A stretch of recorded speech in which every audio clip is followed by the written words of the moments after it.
क्या हो जब आपको 1000 साल बाद एक ताबूत के अंदर से निकाला जाए, जब समय पूरा बदल चुका है। पर उन लोगों को क्या पता था कि आप तो इस दुनिया के सबसे ताकतवर इंसान रह चुके हो, जिसने कि अपनी ताकत के ही चलते खुद को एक जगह में बंद कर दिया था कि आप इस दुनिया को तबाह न कर सको। और जब वो बाहर निकल के आता है तो किस प्रकार इस दुनिया को पूरा बदल के रख देता है, ये इस एनिमे के अंदर देखा जाएगा। एनिमे की शुरुआत में हमें दिखाया जाता है एक बहुत बड़ा जहाज जो होता है पानी के अंदर से कफिन बाहर निकालता है। कफिन को कंस्ट्रक्शन साइट पे लेके जाया जाता है। उसे खोलने के काफी ज्यादा प्रयास किए जाते हैं पर सारे नाकामयाब होते हैं। उस कफिन को कोई नहीं खोल पाया था, पर चंद्रमा की रात के दिन वो कफिन अपने आप खुल जाता है। जैसे ही वो कफिन के ऊपर रोशनी पड़ती है, उसके अंदर से एक बंदा जिसका नाम राय है वो बाहर निकल के आता है। अगले दिन अब हमें दिखाया जाता है राय जो होता है एक स्कूल की तरफ बढ़ रहा होता है।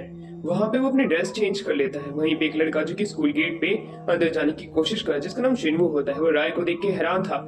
इतना सुंदर लड़का उसने पहले कभी तो अपने स्कूल में देखा नहीं था, ये आखिरकार है कौन। पर वैसे ही जब उसकी तरफ वापस देखता है, वहाँ से गायब हो चुका था एकदम से। वो सोच में पड़ जाता है। पर दूसरी तरफ अब हमें दिखाया जाता है राय को जो कि प्रिंसिपल ऑफिस की तरफ बढ़ रहा था। वो अपने सर्वेंट से मिलने जा रहा था जो कि अभी स्कूल का प्रिंसिपल है, जिसका नाम फ्रैंकेस्टाइन है। फ्रैंकेस्टाइन को महसूस हो जाता है कि उसका मास्टर आ चुका है। वो अपना सर उसके सामने झुकाता है और कहता है, मास्टर मैं आपका इंतजार 820 सालों से कर रहा था। अब राय को फ्रैंकेस्टाइन इस दुनिया की हर एक टेक्नोलॉजी के बारे में बताने लग जाता है कि समय बदल चुका है। अब इमोर्टल्स की लोगों को जरूरत नहीं है, वो लोग खुद पे डिपेंड हो चुके हैं पूरे तरीके से। अब उन्हें कोई भी चीज करनी पड़ती है तो वो खुद कर लेते हैं। वही राय जो था वो भी कहता है तो ठीक है, आज से मैं तुम्हारी स्कूल में पढ़ूंगा और इस दुनिया की जानकारी हासिल करूंगा। फ्रैंकेस्टाइन उस चीज के लिए मान जाता है। राय अब उस जगह पे जाता है जहाँ पे किसे असाइन किया गया था। फ्रैंकेस्टाइन ने उसे एक न्यू क्लास में भेजा था। उसके अंदर उसका नाम पूछा जाता है टीचर द्वारा, इसलिए अपना नाम कैडिश ड्रामा रेजियल बताता है। क्लास के सभी बच्चे हैरान थे, सबसे ज्यादा शिनवू भी उसी क्लास के अंदर था। उस पर इल्जाम लगाता है कि वो गायब हो गया था, पर राय उसके ऊपर ध्यान नहीं देता है। टीचर उसे काफी ज्यादा डांटते हैं कि आखिरकार वो क्या बातें कर रहा है। पूरी क्लास भी उसे गुस्से से देखने लग जाती है। वो हमारा शीन यहाँ से शिफ्ट होता है कंस्ट्रक्शन साइट पे, जहाँ पे पहले कफिन था। वहाँ पे दो लोग आते हैं जिनका नाम M21 और M24 होता है। ये दोनों एक ऑर्गेनाइजेशन जिसका नाम यूनियन है उसके लिए काम करते हैं, जो कि सुपर ह्यूमन बनाने का काम करती है। वो लोग उस कफिन को लेने आए थे, पर वो कफिन वहाँ पे नहीं था, इसलिए उसकी रखवाली करने वाले को बहुत ज्यादा पीटते हैं। M24 उसे काट भी लेता है। M24 के पास ऐसी पावर है कि वो किसी के भी फ्लैशबैक मेमोरीज देख सकता है। काटने के बाद वो वहाँ पे कफिन के साथ एक लड़की को देखता है जिसने कि उन्हें देख लिया था। अब वो जैसे ही उस आदमी को काट के उसे दूर फेंक देता है, वैसे ही वो आदमी उठ खड़ा होता है। इससे हमें पता चलता है कि M24 की पावर वैम्पायर से रिलेटेड है। अब हमारा सीन शिफ्ट होता है जहाँ पे राय को कैंटीन के अंदर रामेन खाने के लिए दिया जाता है। शिनू बड़े ही प्यार से स्टिक को तोड़ के उसे खाने लग जाता है। राय को लग रहा था इसके अंदर किसी तरीके का पॉइजन हो सकता है जो कि इन इंसानों ने मिलाया होगा, इसलिए पहले खाने में थोड़ा डरता तो है, पर एट द एंड उसकी स्मेल सुनने के बाद वो उसे खा ही लेता है। वो जैसे उसे खाता है वो उसका फेवरेट फूड बन जाता है। वो काफी ज्यादा खुश था। इवनिंग में जाते हुए उसने दो दोस्त, एक और यानी कि इहान नाम के बंदे को दोस्त बना लिया होता है। एक लड़की की चिल्लाने की आवाज आती है। अब हमें दिखाया जाता है वही वैम्पायर को दिखाया जाता है जिसे कि M24 ने मॉन्स्टर बनाया था। उस लड़की को ढूंढ चुका था जिसने कफिन देखा हुआ होता है। अब वहीं दूसरी तरफ शिनू बड़ी तेजी में उड़ते हुए आता है और उस मॉन्स्टर की क्लाथ मारता है। वो दूर जाके गिरता है। वो कहता है अब हमें बच के यहाँ से भागना चाहिए, क्योंकि वो आदमी वापस खड़ा हो उठा था इतनी जोरदार किक के बाद भी। इससे वो लोग वहाँ से भाग के चले तो जाते हैं, पर राय वहीं पे खड़ा रहता है। राय पीछे देखता है पुल के, दो लोगों की प्रेजेंस से महसूस होती है और उन्हें घूर के देखने लग जाता है। M21 भी उसे ही देख रहा होता है। M21 को लग रहा होता है कि कफिन के अंदर जरूर यही होगा, पर वो कंफर्म नहीं था, इसलिए वो कुछ भी नहीं करता है। राय वहीं पे खड़ा था, पर वो उसे पकड़ के वहाँ से लेके चले जाते हैं। अब रात काफी ज्यादा हो चुकी थी, सारे बच्चे सेफ थे। वो लड़कियों से शुक्रिया अदा करती है शिनवू को और राय को कि वो उसे बचाने के लिए, पर ईहान को कुछ नहीं बोलती है। अब एक गलियारे के अंदर M21 है M24 सी मॉन्स्टर को दिखाया जाता है जो कि कहते हैं उस लड़की के साथ अब हमें उसके दोस्तों को भी एलिमिनेट करना पड़ेगा, क्योंकि अगर मॉन्स्टर वाली बात बाहर फैल गई तब कुछ बखेड़ा खड़ा हो सकता है। क्योंकि वो लोग एक एक्सपेरिमेंट है जो कि यूनियन के अंडर में काम किया करते हैं। उन्हें सुपर ह्यूमन जैसी पावर इसलिए दी गई है कि उनके वो शेडी वर्क्स को कंप्लीट करें। वो सिर्फ सब ऑर्डिनेट है और उनके सुपीरियर कोई और है। पर तभी वहाँ पे हमें दिखाया जाता है कि उनके दो सुपीरियर आते हैं जिनका नाम जैक और मैरी होता है। जैक और मैरी जो होते हैं उनके सुपीरियर, वो नहीं कहते हैं कि तुम्हें जल्द से जल्द कफिन ढूंढना पड़ेगा, जो कुछ भी उसके अंदर था हमें वो जल्द से जल्द यूनियन को देना है। तुमने अगर ऐसा नहीं किया तब हम लोग तुम्हें मार देंगे, क्योंकि तुम हमारे लिए सिर्फ एक चीटी समान हो जिनके ऊपर हम एक्सपेरिमेंट करके वापस से बना सकते हैं। ये कह के वो जाने लग जाते हैं। हमें पता चलता है M21 से कि उस कफिन के अंदर कुछ ना कुछ ऐसी ताकतवर चीज है जो कि जरूर यहाँ पे तख्ता पलट कर सकती है इस पूरी दुनिया के अंदर। इसलिए वो उसकी पावर का इस्तेमाल करके खुद यूनियन को अपने हाथों से ही तबाह कर देगा। पर वो बात इन चीजों के बारे में इनको नहीं बताता है, क्योंकि अगर उन्हें पता चल गया तो उन्हें मार देंगे, जैसे कि उनके दोस्तों को मारा गया था यूनियन के अंदर। तो दूसरी तरफ अब एक टेरिस के ऊपर वो खड़े थे, जहाँ पे वो राय और उसके दोस्तों को देखते हैं। जैसे उनकी नजर आपस में मिलती है, राय एकदम से उनकी तरफ देखता है, उसकी लाल आंखें चमकने लग जाती है। M21 को कुछ अलग ही एहसास होता है। पर जैक और मैरी वहां पे आके कहते हैं अब हमें जल्द से जल्द शिनवू, उस लड़की को और बाकी लोगों को खत्म करना पड़ेगा जिसने मॉन्स्टर को देखा था। ये प्लान हम आज ही एग्जीक्यूट करेंगे। उसकी ये बात सुन के वो कुछ भी नहीं कर सकते थे, क्योंकि वो तो उनके सबऑर्डिनेट थे। अब हमें दिखाया जाता है जब वो बच्चे स्कूल से घर जा रहे थे, जैक जल्दी से जाता है, उनके ऊपर हमला कर देता है M21 के साथ में। वो लोग उन्हें बहुत ही जल्दी ही बेहोश कर देते हैं और कहते हैं, जैक कहता है कि M21 तुम काफी ज्यादा अच्छी हो इन चीजों के अंदर। अब हमें रात के समय दिखाया जाता है जहाँ पे फ्रैंकेनस्टाइन बैठा था, उसके फोन पे मैसेज आता है। मैसेज जो था वो शिनवू के फोन से किया गया था, पर करने वाला और कोई नहीं बल्कि जैक था। जैक ने उस फोन से उन्हें इसलिए मैसेज किया था कि वो राय को यहाँ पे पकड़ सके, उसे भी मार सके। पर दूसरी तरफ शिनवू बचने की पूरी कोशिश करता अपने दोस्तों के साथ में। दूसरी तरफ हमें दिखाया जाता है राय और फ्रैंकेनस्टाइन निकल जाते हैं, क्योंकि मैसेज कुछ इस प्रकार था कि उन्हें शक हो जाता है कि जरूर उनकी जान खतरे में है, इसलिए वो निकल पड़ते हैं। तो दूसरी तरफ हमें दिखाया जाता है गोडाउन के अंदर, जहाँ पे कि बच्चे भाग के बचने की कोशिश कर रहे थे। पर तभी वहाँ पे वही मॉन्स्टर पहुंच जाता है और उसे जैक खत्म कर देता है, क्योंकि मॉन्स्टर उसके बीच में आ रहा था उन बच्चों को मारने से। अब जैक उन्हें मारने के लिए आगे जाता तो है, पर शिनवू अपनी पूरी कोशिश करता उन्हें बचाने के लिए, पर एट द एंड वो एक नॉर्मल ह्यूमन था, वो उसके सामने नहीं टिक पाता है। इसलिए जैक कहता है कि तुम नॉर्मल ह्यूमन हमारे सामने बिल्कुल कमजोर हो, तुम हमारा कुछ भी नहीं कर सकते हो। उसकी ये बात सुन के M24, जिसके साथियों को जैक ने पहले भी एक बार मारा था, इस तरह शिनवू की ताकत को देख के, जो कि उसकी विल पावर थी, उसे काफी ज्यादा मोटिवेट कर देती है। उस समय तो M24 ने अपने दोस्तों को नहीं बचा पाया था, पर इस बार शिनवू को देख के वो बिल्कुल दृढ़ निश्चय से जैक के मुंह पे मुक्का मार देता है।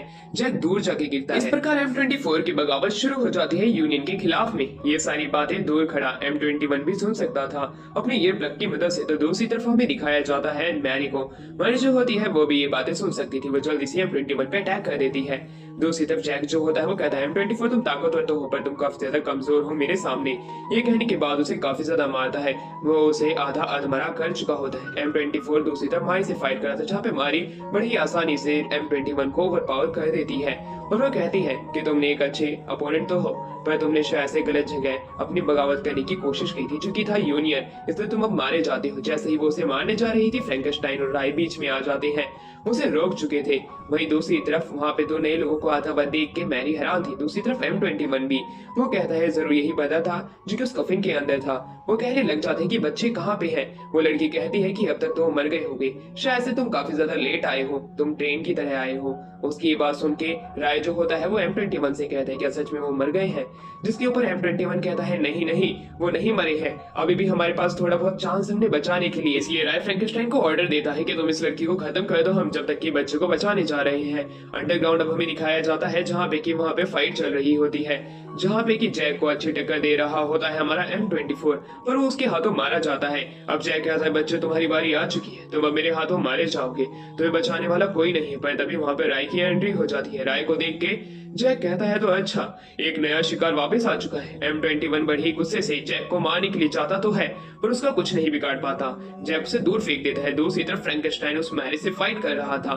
फाइट के दौरान मारी भी काफी ज्यादा उसके ऊपर भारी पड़ती हुई दिखाई दे रही थी। वो अपने आप को ट्रांसफॉर्म कर लेती है अपनी सुपर ह्यूमन फॉर्म के अंदर। फ्रैंकेनस्टाइन फिर भी उसे अच्छी टक्कर दे रहा था। वहीं दूसरी तरफ हमारा शीन यहाँ से शिफ्ट होता है, जहाँ पे हमें दिखाया जाता है दूर से कि राय जो था वो कहता है फ्रैंकेनस्टाइन को तुम अपनी सील हटा सकते हो, अपनी फुल पावर का इस्तेमाल करो। उसकी बात सुन के फ्रैंकेनस्टाइन अपनी फुल पावर को रिलीज कर देता है। इसकी ऐसी पावर देख के मारी जो होती है वो एक पल के लिए अपनी जगह पे फ्रीज हो जाती है। इस तरह की पावर आज तक उसने किसी के पास भी इस दुनिया में नहीं देखी थी। उसके लिए एकदम न्यू एक्सपीरियंस था ये। फ्रैंकेनस्टाइन एक सच रिवील करता है, जो वो यूनियन है वो उसी के ही जैसे लोगों ने बनाई है, उनके प्यादे उन्हें क्या हराएंगे। उसकी बात सुन के मारी हैरान तो थी, पर दूसरी तरफ फ्रैंकेनस्टाइन जो था वो अपनी फुल पावर का इस्तेमाल करते हुए मारी को पीट देता है। मारी एक ही बार में पूरे तरीके से हार जाती है। दूसरी तरफ जैक को लग रहा था कि राय जो कि उसके सामने खड़ा हुआ एक हाई स्कूल स्टूडेंट है वो काफी ज्यादा डरा हुआ है कि वो उसकी आंखों में आंखें भी नहीं डाल सकता। वो कहता है तुम अपनी पैंट में मूत सकते हो अगर तुम्हें इतना ही डर लग रहा है। पर दूसरी तरफ राय उसके बदसूरत चेहरे को नहीं देखना चाहता था। वो कहता है तुम्हें मेरे आगे घुटने झुकाने पड़ेंगे। ये कहने के बाद वो उसके पांव पे पांव रखता है, वो नीचे झुक जाता है। अपनी बेइज्जती देख के जैक काफी जोर से हंसते हुए उसके ऊपर अटैक करने के लिए जाता तो है, पर उसके ये अटैक काम नहीं आते हैं। राय का ऑरा इतना ज्यादा था कि उसका ऑरा अपने आप माइनस हो जाता है। राय वही बंदा है जो कि उसका फिर से बाहर निकला 1000 साल बाद। ऐसा कैसे हो सकता है कि आने जाने वाला कोई भी बंदा उसे हरा सके। राय बड़े ही आसानी से जैक का मुंह पृथ्वी पे बार बार देके मारता है। आसपास की बिल्डिंग हिलने लग जाती है। वहाँ पे जैक फुल मॉन्स्टर फॉर्म में भी बदलता है, पर वो चीज भी उसकी किसी भी काम नहीं आती है। वही राय जो था अपने दोस्तों को बेहोश कर देता है। जहाँ पे कि जैक अपनी मॉन्स्टर फॉर्म में आता है, राय को हराने के लिए अपनी पूरी कोशिश करते हुए एनर्जी से अपना मुक्का उसके ऊपर फेंक के मारता तो है, पर वो मुक्का भी राय का कुछ नहीं बिगाड़ पाता है।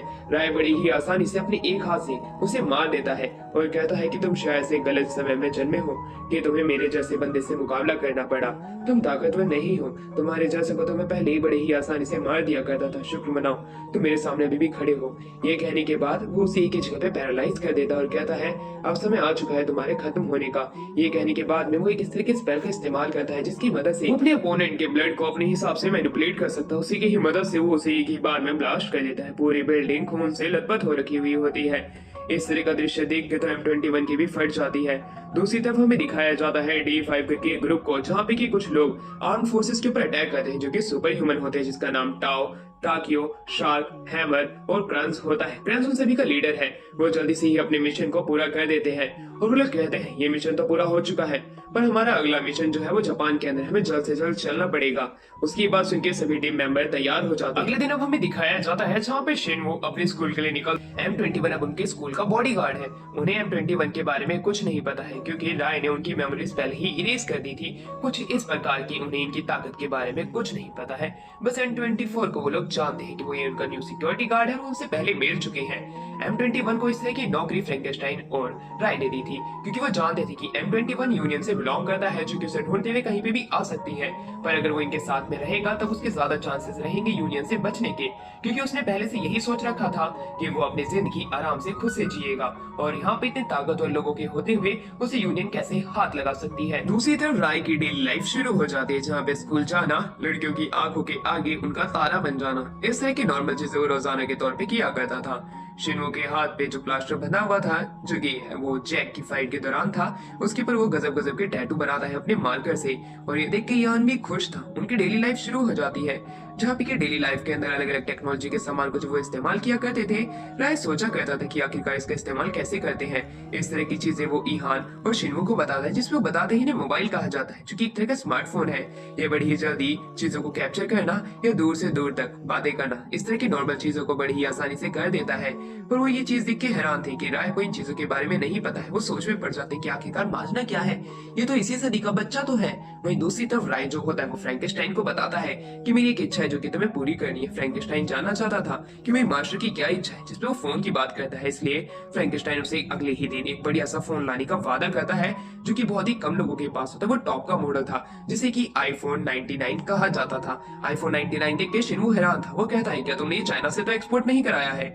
ईहान कहता है नहीं नहीं, ये तो इंडिया वाला ही है। ये बात जान के शिनवो हैरान था, पर राय कहता है कि मुझे इस फोन का इस्तेमाल करना नहीं आ रहा है, जिस पे ईहान उसके लिए एक ईमेल आईडी बनाता है और उसे ईमेल करना सिखाता है। इसी वजह से राय जो था सबसे पहला ईमेल और किसी नहीं अपने सर्वेंट फ्रैंकेनस्टाइन को करता है। रिसेस के दौरान कैंटीन के बाहर यानी कि प्लेग्राउंड के अंदर हमें दिखाया जाता है कुछ बड़े बच्चों को, जो कि वहाँ पे आके स्कूल की लड़कियों को और बच्चों को परेशान कर रहे होते हैं। वो कहते हैं कि आखिरकार शिनवो कहाँ पे है। वहीं दूसरी तरफ राय भी आगे बढ़ रहा होता है। शिनवो बड़ी ही तेजी से उसके पास में जाता है, जहाँ पे वो मसल हेड बंदा उसके ऊपर अटैक कर देता है, पर शिनवो अपने प्लास्टर वाले हाथ से बचता है। जनरेटर को भी धमकी दी जाती है कि शिनवो को बुलाओ। शिनवो आ चुका था। वो बंदा कहता है तुमने मेरी बंदी पे गलत हाथ डाला। ईहान से पूछता है कि तुमने क्या किया, जिसपे शिनवो बताता है कि उसकी गर्लफ्रेंड फोन में ध्यान लगा रखी थी, किसी से बात कर रही थी, मैंने तो सिर्फ उसे बचाया था। इस तरह का तरीका थोड़ी है थैंक्स करने का। जिसपे मसल हेड बंदा कहता है नहीं, तूने मेरी बंदी को गलत टच किया था, अब तुझे सजा मिलेगी। ये कहने के बाद उसके ऊपर मुक्के बरसा देता है। अब शिनवो एक कॉर्नर हो चुका था, इसी वजह से अब वो मसल हेड बंदा उसके मुंह पे मुक्का भी मारता है। वहीं दूसरी तरफ M21 से बचाना चाहता था, पर राय उसे जाने से मना करता है, क्योंकि अगर वो लोगों की आंखों में आ गया तब यूनियन के लिए आसान हो जाएगा उसे ढूंढना, इसलिए वो उसे नहीं जाने देता है। दूसरी तरफ मसल हेड बंदा, जिसने कि सिर्फ अपनी मसल्स पे काम किया है ना कि ब्रेन पे, वो नॉन स्टॉप शिनवो के ऊपर अटैक कर रहा था। पर शिनवो भी इस चीज का फायदा उठाता है। एक मौका मिल जाता है वो उसके मुंह पे रख के देता है, पर उसे कुछ फायदा नहीं होता है। मसल हेड बंदा वापस से उसके ऊपर नॉन स्टॉप अटैक करने लग जाता है। उसे आधे से ज्यादा इंजर्ड कर चुका था। जब उसकी हालत काफी ज्यादा ढीली हो चुकी थी और ईहान भी पिट चुका था, तब राय जो होता है है वो M21 को आगे जाने की इजाजत दे देता है, क्योंकि अब जेनेटर के ऊपर भी अटैक होने वाला था। क्योंकि जब उन्हें रोकने की कोशिश करता है, वो दिमाग से पैदल बंदा उस बूढ़े आदमी को भी पीटने की बात करने लगता है। M21 जाता है बड़ी तेजी में, वो अपनी पोजीशन बदल लेता है, उसकी आंखों के सामने से वो उसके पीछे पहुंच जाता है। मसल हेड बंदा कहता है, आखिरकार तुम हो कौन जो कि मुझे रोकने की कोशिश कर रहे हो? जिसपे M21 कहता है, तुम्हें रोक देना चाहिए, यहाँ पे बच्चे पढ़ने आते हैं, तुम्हारी तरह गुंडागर्दी करने नहीं। इतना ही वो बोलता है कि उसके पंच को बड़ी आसानी से डॉज करते हुए एक मुक्का दे मारता है। वो नीचे झुक चुका था, उसका हाथ पकड़ के उसे फेंकने की कोशिश भी करता है, पर उसे हिला ही नहीं पाता है। मसल हेड बंदा दूर जाके कार पे गिरता है। इस तरह की पावर तो देख के उसकी कब्ज़ा फट जाती है। वो अपने साथियों के साथ बड़ी देर से भाग जाता है। M21 की हर कोई तारीफ भी करता है कि वो इतना ज्यादा पावरफुल है कि उसने सिक्योरिटी गार्ड की पोजीशन का बहुत ही अच्छे तरीके से इस्तेमाल किया। राय अब डिनर कर रहा था, जिसके अंदर वो रामेन खा रहा था, जो कि उसके फेवरेट बन चुके हैं। सभी लड़कियां M21 से इंप्रेस हो चुकी थी। रात के समय में फ्रैंक जो होता है वो M21 से माफी मांगता है, क्योंकि उसकी स्कूल के और बच्चों की वजह से उसे लोगों की नजर में आना पड़ा। कहीं यूनियन से उसे खतरा तो नहीं पड़ जाएगा। पर M21 कहता है, कोई बात नहीं, ये तो मेरा फर्ज था कि मैं सिक्योरिटी गार्ड की नौकरी कर रहा हूँ, तो मुझे वो पूरी भी करनी पड़ेगी। अब हमें D5 को दिखाया जाता है, जो कि कहते हैं अब हमें अपने मिशन को जल्द से जल्द पूरा करना पड़ेगा। तो दूसरी तरफ अगले दिन दो व्हाइट हेयर बच्चों को दिखाया जाता है, जो कि स्कूल के लिए निकलते हैं। वो दोनों बच्चे न्यू एडमिशन थे। वो सबसे पहले प्रिंसिपल यानी कि फ्रैंकेनस्टाइन के पास में जाते हैं, जो कि समझ चुका था कि ये नोबल्स है, और वो अब एक मॉडल बनने का नाटक करता है और उन्हें अपने मास्टर की क्लास के अंदर डाल देता है, जिसका नाम रिस एंड सारा होते हैं। वो दोनों देख पा रहे होते हैं कि जो राय है उसके अंदर से एक ऑरा निकल रहा है, जो कि एक मॉडल का नहीं है, वो किसी डिमोनिक पर्सन का है। वो दोनों से दोस्ती बनाने की कोशिश करते हैं। उसी बीच शिनवू भी काफी ज्यादा खुश था कि उसे सारा के साथ बैठने को मिल रहा है, जो कि कोल्ड ब्यूटी है। स्कूल से जाते वक्त फ्रैंकेनस्टाइन बात करने लग जाता है M21 से कि यूनियन का आखिरकार माजरा क्या है, आखिरकार तुमने ह्यूमैनिटी को धोखा क्यों दिया, यानी कि यूनियन को। वही उसी दौरान अब हमें बताया जाता है कि फ्रैंकेनस्टाइन भी क्यों सर्वेंट बना हुआ है राय का। वो लोग बताते हैं कि जैसे जैसे लोग कमजोर पड़ते जा रहे थे, उसी दौरान नोबल्स बाहर निकल गए, जो कि पावरफुल बींग्स होते हैं, जिन्होंने की इन लोगों की रक्षा की। और वहीं दूसरी तरफ M21 कहता है कि पर अब इन नोबल्स की हमें जरूरत नहीं है, हम इतने सक्षम हैं कि हम खुद की रक्षा खुद कर सकते हैं। समय बदल चुका है, समय बदलता है, इंसान प्रोग्रेस करते हैं, और अब हम भी प्रोग्रेस कर चुके हैं।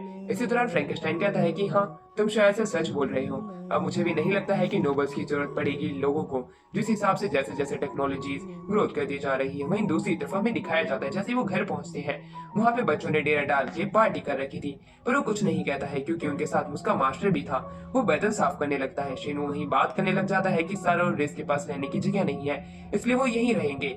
राय भी उन्हें इजाजत दे देता है रहने की, इसलिए फ्रैंकेनस्टाइन को कुछ भी नहीं कहता है। M21 से बात करते हुए कहता है, क्या हुआ? जैसे फ्रैंकेनस्टाइन कहता है, इन बच्चों ने तो मेरा दिमाग खराब कर दिया, मास्टर नहीं होते तब मैं एक एक का भूत बना देता। सारा उनकी मदद करने के लिए बोलती तो है, पर उसे मना कर देता है बड़ी ही प्यार से। सारा जाते जाते M21 का टैटू नोटिस कर लेती है, जो कि यूनियन कुछ ही लोगों को देता है, जो कि उनके एक्सपेरिमेंट। ये बात वो रेस को बताती है। रेस कहता है कि शायद से ये वही है जिसे कि यूनियन अभी ढूंढ रहा है। वहीं दूसरी तरफ हमें दिखाया जाता है कि उस कफिन के पास में D5 के लोग पहुंचते हैं। वहीं दूसरी तरफ M21 के आसपास में रेस घूमने लग जाता है। रेस कहता है, तो तुम यूनियन का हिस्सा हो, क्या तुमने उन्हें धोखा दिया है? आखिरकार वो कफिन कहाँ पे, उसमें क्या था? जिसके ऊपर M21 कहता है, मुझे क्या पता, तुम मुझसे ये सवाल क्यों पूछ रहे हो, मैंने यूनियन को धोखा नहीं दिया है। उसकी ऐसी बात सुनकर रेस जो था वो कहने लग जाता है कि शायद से तुम मुझे जानते नहीं हो, मुझे लोग नोबल ऐसे ही नहीं कहते हैं। और वो अपनी पावर से दिखाने लग जाता है, कहता है अगर तुम मुझे सब सच सच बता दो तो मैं तुम्हें छोड़ दूं। पर दूसरी तरफ M21 अपने वुल्वरीन जैसे पंजे बाहर निकाल के उसे डराने लगता है। दूसरी तरफ शिनवू और राय और सारा और ईहान को कुछ लोग घेर लेते हैं। वो लोग उन्हें अपनी चाकू की नोक पे कहते हैं, अगर तुम्हें बच्चों बचना है तब तुम्हें हमारे साथ चलना पड़ेगा, वरना तुम मारे जाओगे। शिनवू जो कि एक स्टड बंदा है, वो उनके साथ जाता है और उनके साथ फाइट करने लग जाता है। अपने दोस्तों को एक सुरक्षित जगह पे भेजने के बाद में उनसे काफी ज्यादा अच्छी फाइट कर रहा होता है। उनके पास आयरन के प्लेयर्स भी होते हैं, पर वो उनसे अच्छी फाइट करता रहता है और उन्हें अच्छी टक्कर दे रहा था, पर उनके नंबर ज्यादा होते हैं, इसलिए एक बंदा उसे मारने के लिए जाता तो दूसरा बंदा उसे पकड़ लेता। इस प्रकार शिनवू की भी हालत का ज्यादा खस्ता पूरी जैसी हो चुकी थी। वहीं दूसरी तरफ उसे जो वो बेहोश करने वाले थे उनमें से एक बंदे को पटकी दे देता है। इस प्रकार उसे पीट चुका था। वो बाकी बंदों को जल्द से जल्द आगे आने के लिए कहता है। वहीं M21 रेस को आगे जाने से मना कर देता है क्योंकि वो नहीं चाहता है कि इंसानों की वो मदद करे, क्योंकि इंसान इतने ताकतवर हो चुके हैं कि उन्हें किसी की मदद की जरूरत नहीं है। ऐसा शिनवू को ही वो एग्जाम्पल लेते हैं जहाँ पे वो इतने सारे लोगों से अकेला ही फाइट कर रहा है। रिस भी ये देखना चाहता था कि शिनवू आखिरकार उसे किस तरह का मनोरंजन देने वाला है। राय भी उनकी फाइट देख रहा था। M21 कहता है कि तुमने नोबल से शायद इंसानों को कमजोर समझा था, पर उतने कमजोर नहीं है जितने कि होने चाहिए थे। उसी दौरान शिनवू जो था वो सभी को पीट देता है। उनका बॉस अपनी गन बाहर निकाल लेता है, पर M21 जल्द से बीच में आ जाता है। वो बड़ी ही तेजी स्पीड से उसके आगे आता है। बंदा नहीं समझ पाता है क्या हुआ है, पर उसे जल्दी से ही नॉकआउट करने के बाद M21 दूसरे बंदे के आगे बढ़ता है, जिसकी आयरन रॉड को अपने हाथ से ही मोड़ देता है। इस प्रकार की पावर देख के वो सभी लोग डर जाते हैं, इसलिए वो भाग जाते हैं। शिनवू भी उन सभी को पीटने लग जाता है और जो बचे हुए थे वो भी वहां से भाग जाते हैं। वो जीत चुके थे। अब वो सभी लोग उन सभी को हराने के बाद में अपने घर की तरफ आगे बढ़ रहे होते हैं। वो लोग काफी ज्यादा खुश थे। जहाँ पे रिस कहता है M21 को कि आखिरकार तुमने यूनियन को क्यों धोखा दिया, जिसपे M21 कहता है कि सिर्फ मैं अपनी लाइफ को जीना चाहता हूँ और कुछ नहीं। उसकी इस तरह की बात को सुन के वो उससे और क्वेश्चन नहीं करता है। रात में वो सभी लोग एक साथ बैठ के डिनर करते हैं, यूनियन के बारे में बातें करते हैं और M21 से रिलेटेड भी बातें करने लग जाते हैं। अब हमें D5 के मेंबर्स को दिखाया जाता है, जिसमें टाओ जो होता है वो M21 को ढूंढ रहा होता है, तो दूसरी तरफ M21 को दिखाया जाता है जो कि स्कूल के गेट पे होता है। क्लासरूम के अंदर ईहान जो होता है वो वहाँ पे शिनवू और रिस को उसके घर पे आने के लिए कहता है, पर रिस जो होता है वो साफ साफ मना कर देता है कि मैं लड़कों में इंटरेस्टेड नहीं हूँ। शिनवू भी हैरान था ये बात सुन के। तो दूसरी तरफ ईहान को उसके फादर ने काम दिया था कि सर्वर्स पे ध्यान रखना, पर उनके सर्वर के अंदर कोई इलीगली आने की कोशिश कर रहा था जो कि टाओ था। अब वो टाओ को रोकने की अपनी पूरी कोशिश करता है, उसमें कामयाब भी हो जाता है। टाओ उसकी हैकिंग स्किल्स से काफी ज्यादा इंप्रेस था। उसने सोचा नहीं था कि इतने छोटे से इलाके में उसकी हैकिंग स्किल्स को टक्कर देने वाला उसे कोई मिल जाएगा। और वहीं दूसरी तरफ हमें दिखाया जाता है ईहान की तरफ में, जहाँ पे शिनवू गलती से उसके लैपटॉप के प्लग को निकाल देता है। उस वजह से ईहान को उठ के वहां से जाना पड़ता है और वो कहता है शिनवू को कि तुम अगली बार ध्यान देना और मेरे लैपटॉप पे नजर बनाए रखना। जैसे ईहान वहां से जाता है वो उसके लैपटॉप को छेड़ने लग जाता है, पर उसे क्या पता था सामने से एक मैसेज आने लग जाता है जो कि और कोई नहीं टाओ भेज रहा होता है। वो उसे कहता है तुम काफी ज्यादा स्किल्स में अच्छे हो, मुझसे भी ज्यादा। ये बात सुन के तो शिनवू की और भी ज्यादा फट जाती है कि मैं इसे क्या रिप्लाई दूं, ईहान भी यहाँ पे नहीं है। इसलिए शिनवू जो होता है वो हाँ में हाँ उसकी मिलाता रहता है। जब भी वो उसे मैसेज कर रहा होता है उसी के बाद में ही ईहान की वहाँ पे एंट्री हो जाती है। वो कहता है कि आखिरकार तुम क्या कर रहे हो। 21 का पता लगा लिया होता है। वो कहता है जैक और मारी का ये सबऑर्डिनेट है, इसे भी उसी मिशन के अंदर भेजा गया था जिसके अंदर जैक और मारी को भेजा गया था, पर अभी तक उन्होंने कोई भी रिपोर्ट सबमिट नहीं की है यूनियन के पास में, इसलिए हमें इसे पकड़ना चाहिए। अब हमारा सीन यहाँ से शिफ्ट होता है और अब हमें दिखाया जाता है कि घर के अंदर जहाँ पे M21 से रिस कुछ सवाल पूछ ही रहा था और वहीं दूसरी तरफ M21 उसके सवालों का जवाब देने ही वाला था M24 से रिलेटेड कि आखिरकार उसने यूनियन को क्यों धोखा दिया। पर फ्रैंक आ जाता है। फ्रैंक की वजह से वो चुप हो जाते हैं। वो लोग कचरा उठाने लगते हैं क्योंकि फ्रैंक ने उन्हें उठाने के लिए कहा था। फिर इस गुस्से से कहता है राय भी तो एक स्टूडेंट है, उसे भी तो कचरा उठाना चाहिए, वो बैठ के चाय क्यों पी रहा है। अब फ्रैंक जो होता है अपने मास्टर को कैसे ऑर्डर दे सकता था, इसलिए वो मना कर देता है। पर रिस के बार बार कहने पे खुद राय को उठना पड़ता है और वो आसपास का कचरा उठाने लग जाता है। अब अगले दिन फ्रैंक जो होता है राय को कुछ पैसे देता है क्योंकि वो उसके स्कूल में एक सिक्योरिटी गार्ड की जॉब कर रहा है, इसलिए उसका फर्ज बनता है उसे कुछ पैसे देने का। उसे एक पैसा भी देता है और एक पासबुक पकड़ा देता है एक कार्ड के साथ में।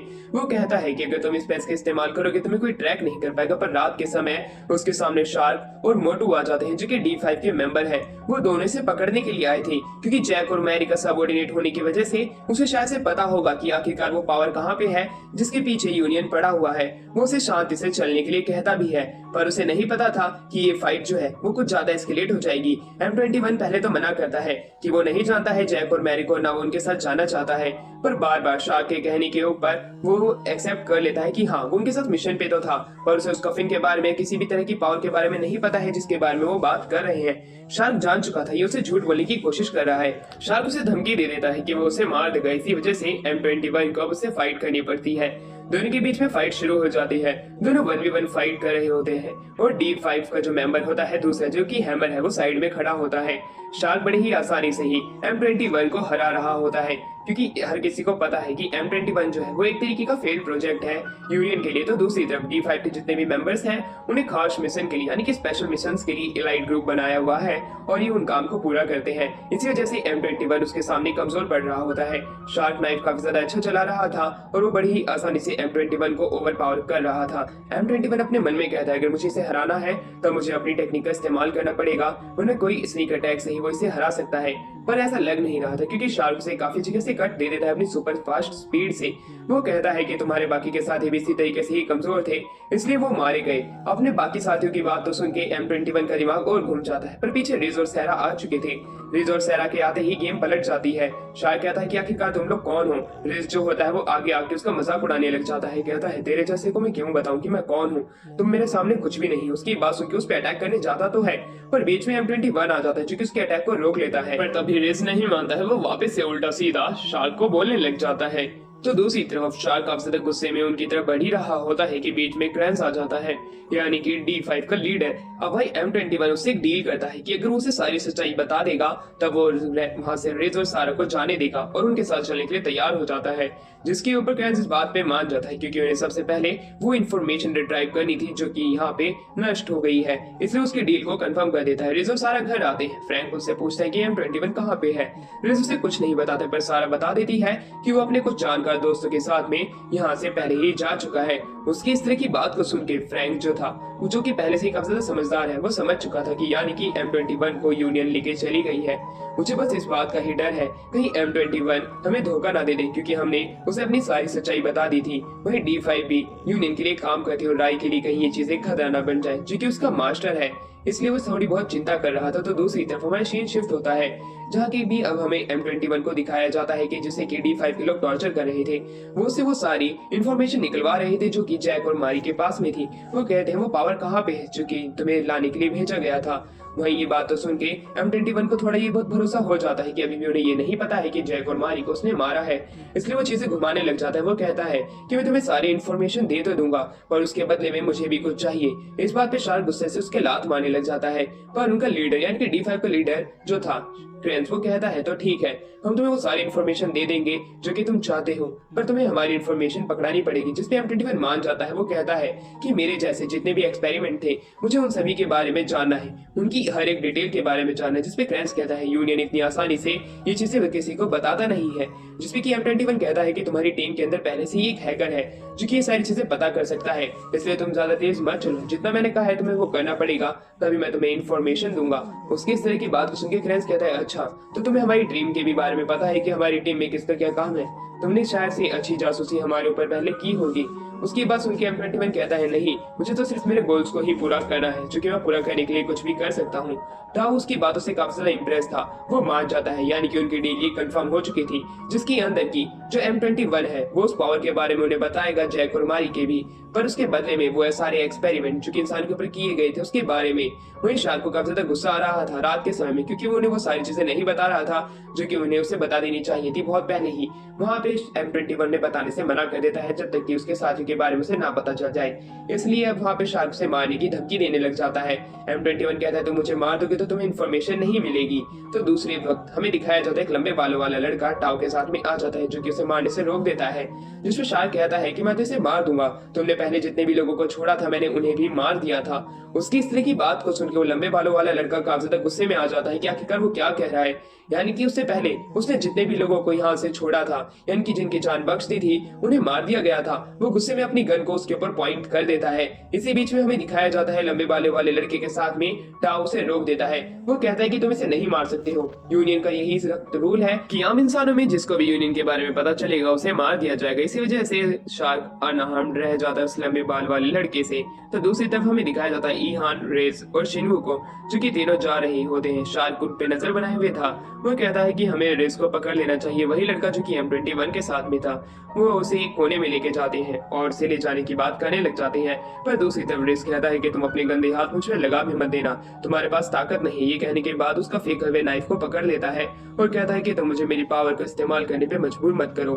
शार्क काफी ज्यादा गुस्से में उस पर अटैक करने लग जाता है, पर उसके हर एक अटैक को बड़ी ही आसानी से रेज आराम से डॉज कर रहा था। वो अपनी पावर का इस्तेमाल करते उसे पैरालाइज कर देता है, पर उसकी पैरालाइज अटैक को बड़ी ही आसानी से तोड़ देता है शार्क, पर उसके मुंह पे थोड़ी सी चोट लग जाती है। दोनों के बीच में अच्छी फाइट चली रही थी, जहाँ पे क्रिस अपनी पावर का इस्तेमाल करने ही वाला था टाइम को स्टॉप करके, पर उसी दौरान हैमर जो था, जो कि शार्क के साथ आया हुआ था, वो अपने कुछ डेटोनेट का इस्तेमाल करता है और दोनों के बीच में ब्लास्ट कर देता है। उसकी वजह से रेस को थोड़ी दिक्कत तो होती है, क्योंकि अब ये फाइट 2v1 हो चुकी थी, पर रेस जो था वो उनसे फाइट करने के लिए पूरा तैयार था। शार्क अब एक पिल खाता है, अपनी पावर इंक्रीज कर लेता है, जिसकी पावर अब बाकी हानमत जितनी हो चुकी थी। दोनों के फील्ड में वापस से फाइट शुरू हो जाती है, पर इस बार शार्क काफी तेज हो चुका था अपने ह्यूमन फॉर्म के मुकाबले में। शार्क की स्पीड काफी ज्यादा तेज थी, इसी वजह से वो रिस का बहुत ही अच्छे से मुकाबला कर पा रहा होता है। उसके नाइफ की पावर यानी कि उसकी डिस्ट्रक्टिव पावर भी बढ़ चुकी थी। रिस अपनी पावर का इस्तेमाल करने की कोशिश भी करता है, पर ऐसा लग नहीं रहा था कि शार्क के ऊपर उसका कुछ भी असर हो रहा है। शार्क कह रहा होता है, तुम मेरे साथ शांति से चलोगे तो मैं शायद से तुम्हें जिंदा छोड़ दूंगा। पर दूसरी तरफ रिस जो था उसके पीठ पे मुक्के मारने लगता था, उसके स्पाइनल कोड को तोड़ने की कोशिश कर रहा था। पर जैसे ही वो उसके ऊपर अपने मुक्के बरसा ही रहा था, हैमर उसके दोस्तों को लेके आ चुका था। वो कहता है, अगर तुम हमारे साथ शांति से नहीं चलोगे तो हम इसे मार देंगे। उसकी बात सुन के वो खुद को उनके हवाले कर देता है। उसे अंडरग्राउंड बेसमेंट फैकल्टी में लेके आया जाता है, जहाँ पे की M21 भी था। वो कहते हैं कि शायद से M21 तुम इन्हें जानते ही होगे, ये तुम्हारे स्कूल के बच्चे हैं। तो दूसरी तरफ सारा को अपने आप पता चल जाता है कि रिस किसी तरह के खतरे में है। वो कहती है कि उसके साथ मेरा मेंटल कनेक्शन टूट चुका है, यानी कि वो मर चुका है या बेहोश हो चुका है। मुझे जल्द से जल्द से ढूंढना होगा। ये बात फ्रैंक और राय को पता चलती है, इसलिए वो दोनों भी उसके साथ चलने के लिए तैयार होते हैं, क्योंकि रिस जो है वो बाकी बच्चों के साथ है। अगर वो भी खतरे में है तो शायद से बाकी के बच्चे भी खतरे में पड़ सकते हैं, और उन्हें M21 के बारे में भी पता करना है। फ्रैंक ये सारी बातें राय से डिस्कस कर रहा था। राय कहता है, तो क्या हुआ, हमें आखिरकार चलना ही पड़ेगा, क्योंकि मेरे वो दोस्त हैं। वो सारे के साथ में निकल जाते हैं, जहाँ पे सारा बड़ी ही तेजी से जा रही थी। दूसरी तरफ हमें दिखाया जाता है कुछ नए अपने बंदियों को, जो कि D5 लेके आए हुए थे। वो कहते हैं, अब हमारे पास रिस है, अगर हम इसे मारने की धमकी दे तो शायद से M21 अपना मुंह खोल देगा बिना किसी डील के। M21 जो होता है रिस को देख के काफी ज्यादा गुस्सा था, क्योंकि उसकी वजह से शायद से उसकी डील टूट सकती है, पर वो मना कर देता है। उसकी बात सुन के शार्क बड़े ही गुस्से में कहता है कि तो अब मुझे लगता है कि मुझे बाकी लोगों को टॉर्चर करना पड़ेगा। अब वो एक एक करके सभी को पीट रहा था। शिनवू खड़ा होता है, वो ईहान को उठाने की कोशिश करता है, वो इसमें कामयाब भी हो जाता है। ईहान अब अपने पाँव पे यानी कि उठ खड़ा हो सकता था। वो लोग खड़े होते ही है कि उसी दौरान रेसबी को वो देख लेते हैं कि वो भी बंदी बना हुआ है। टाओ जो होता है वो उन सभी को बचाने की कोशिश करता है। वो उन्हें छोड़ने के लिए शैंक को कहता भी है, पर शैंक जो था वो नहीं मानता है। वो कहता है कि मैं इनमें से किसी को भी नहीं छोड़ने वाला हूँ, मुझे सबसे पहले तो इन्फॉर्मेशन चाहिए, उसके बाद मैं देखूंगा कि इनमें से मुझे किसको मारना है। वहीं दूसरी तरफ टाओ कहता है कि हम इनकी मेमोरीज मिटा भी सकते हैं, पर शैंक कहता है कि नहीं, हमें मिटानी नहीं है, मैं इनको मार के रहूंगा। टोक्यो भी उन्हें रोकने की कोशिश करता है। M21 कहता है कि तुम्हें मुझसे इन्फॉर्मेशन चाहिए तो तुम इन्हें छोड़ दो, पर दूसरी तरफ शार्क जो था वो कहता है कि मुझे तुमसे इन्फॉर्मेशन निकालने की कोई जरूरत नहीं है, मेरे पास इतने बंदी हैं कि मैं इन्हीं के हाथों से अपने लिए इन्फॉर्मेशन निकलवा सकता हूँ। तुम अब हमारे किसी भी काम के नहीं हो। उसकी ये बात सुन के वो सभी लोग हैरान थे कि आखिरकार ये क्या कह रहा है, और ये शार्क की एक चाल थी। टाओ बीच में आके कहता है कि तुम इनमें से किसी दो को जाने दो, जो कि अभी अभी आए हैं, तो कोई बात बन सकती है। पर शार्क तभी नहीं मानता है। शार्क कहता है कि मैं इन्हें मार के रहूंगा। ये कहने के बाद में वो M21 के पास में बढ़ने लग जाता है टाओ को हटा के, पर शिनवू बीच में आके उस बंदे को रोकने की कोशिश करता है और उसके लात मारता है, और वो कहता है कि तेरी हिम्मत कैसी बीच में आने की। ईहान के सामने रिस आ जाता है, इसी वजह से वो रिस को नहीं पीट सकता था, क्योंकि रिस का पता नहीं कब वो अपने पावर का इस्तेमाल करके इन्हें पीट दे, इसलिए वो सारे अभी रुके हुए थे। रिस कहता है कि मैं तुम्हें सारी चीजें बताने के लिए तैयार हूँ। ये बात सुन के शार्क और भी ज्यादा खुश हो जाता है, क्योंकि इसे भी पता है कि उस पावर के बारे में। वहीं दूसरी तरफ हमें दिखाया जाता है शिनवू उस लंबे बाल वाले आदमी यानी कि शार्क से फाइट कर रहा था। M21 जो कि बस खड़ा खड़ा ये सब होता हुआ देख रहा था कि ये सब आपस में फाइट कर रहे हैं, और वो सिर्फ खड़ा ही है। जहाँ पे रिस बेहोश हो चुका था, शिनवू उसके सामने अकेला खड़ा था। शार्क उसका गला पकड़ के उसे मारने ही वाला था कि ईहान उसे जाके रोकने की अपनी पूरी कोशिश करता है, पर ऐसा लग रहा था कि उसकी ये कोशिश बस एक नाकामयाब कोशिश ही बन के रह जाएगी, क्योंकि वो एक सुपर ह्यूमन है और एक मोर्टल इंसान का कुछ भी नहीं बिगाड़ सकता है। रिस कहता है कि तुम उस मोर्टल को छोड़ दो, तुम मुझे मार सकते हो उसके बदले में। उसकी ये बात तो सुन के M21 का सर घूम जाता है। वो उनसे फाइट करने के लिए तैयार हो चुका था। वो जल्दी से जाके शार्क के हाथ के ऊपर कट लगा देता है। तो दूसरी तरफ सारा भी जो होती है वो अंडरग्राउंड फैकल्टी की तरफ बढ़ने लग जाती है। उसे अब वहीं पे हैमर मिल जाता है, जो कि D5 का एक मेंबर है। D5 के मेंबर से पूछते कि आखिर तुम्हारे यहाँ क्या काम है, जिसको कहते तो मेरे हाथ से हट जाओ वरना मैं तुम्हें मार दूंगी। अब वो अपने हाथों में डेटोनेट लेके खड़ा था, वो उसमें फेंक देता है, गेट ब्लास्ट हो जाता है और वो वहाँ पे गेट बंद हो जाता है। हैमर कहता है वो अंदर नहीं आ सकती है, पर सारा अपनी पावर का इस्तेमाल करती है। वो जगह जिसकी वजह से गेट बंद था वो उसे काट देती है। उस कटने का निशान हमें हैमर तक को दिखाई पड़ जाता है। हैमर वापस उसके ऊपर कुछ बम फेंक देता है। तो दूसरी तरफ सीन शिफ्ट होता है, जहाँ पे कि राय और फ्रैंक जो थे उसी फैकल्टी की बिल्डिंग के सबसे ऊपर आते हैं, जहाँ पे कि पहले से ही पर्पल उनका इंतजार कर रहा था।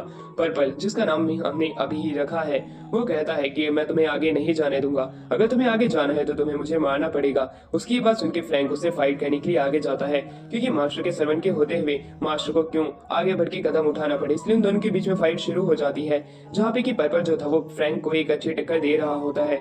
फ्रैंक कहता है कि क्या अभी भी यूनियन में तुम्हारे जैसे ही अच्छी खासी ताकतवर लोग हैं। दोनों के बीच में फाइट काफी ज्यादा अच्छी चल रही होती है।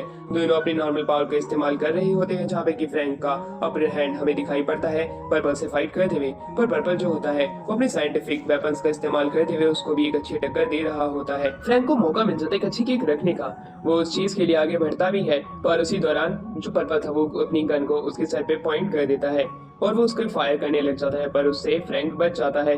उसकी स्पीड काफी ज्यादा तेज थी, जो कि बुलेट से छू नहीं पा रही थी। उसी दौरान दोनों अपनी फुल पावर का इस्तेमाल करने लग जाते हैं, क्योंकि उन्हें पता था कि अगर वो अपर सरफेस पावर का इस्तेमाल करेंगे तो दोनों में से कोई नहीं जीतने वाला है, सिर्फ उनका स्टेमिना कम होगा। इस वजह से पर्पल डी पिल को खा लेता है। उसकी पावर अब पहले से काफी ज्यादा गुना बढ़ चुकी हुई होती है उसकी स्पीड के साथ में। वो कहता है कि सबसे पहले मैं तुम्हें हराऊंगा, उसके बाद में वो जो दूसरा बंदा था जो गया है उसे हराऊंगा। ये बात सुनकर फ्रैंक जो था वो अपनी फुल पावर का इस्तेमाल कर लेता है। दूसरी तरफ हमें M21 को दिखाया जाता है, जो कि शार्क को रोकने की अपनी पूरी कोशिश कर रहा था। शार्क जो था बड़ी ही आसानी से उसे वापस से ओवर पावर करने लग जाता है, जैसे कि उसने उसे पहले किया था। M21 जो कि अब उसके सामने हारा हुआ लग रहा होता है, वो अब कहता है कि शायद से अब हमें फाइट को अपने नेक्स्ट लेवल पे लेके जाना चाहिए। शार्क जो था उसे मारने ही वाला था। M21 उसके हाथ को रोक लेता है और उसके नाइफ से वो दूर हो जाता है, कहीं वो नाइफ उसके लग ना जाए। वो उन बच्चों को वहां से निकलने के लिए कहता है, पर उसी दौरान D5 के काफी सारे मेंबर्स वहां पे होते हैं, इसलिए उनका निकलना नामुमकिन है। वो ये बात M21 को बताते हैं।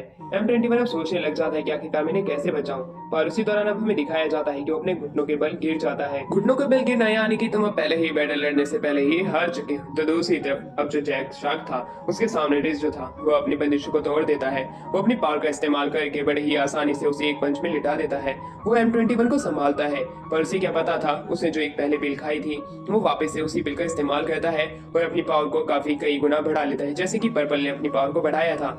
दोनों के बीच में फाइट शुरू हो जाती है, जिसके अंदर रेस का अभी भी अपर हैंड था, क्योंकि अब उसे गुस्सा आ रहा था, क्योंकि उसने पहले तो सोचा था कि M21 उनका बंदी होगा, इसलिए वो ज्यादा कुछ नहीं कर सकता था। उसी दौरान हमें दिखाया जाता है उनका जो लीडर था जिसका नाम क्रेंस है वो भी उस पिल को खा लेता है।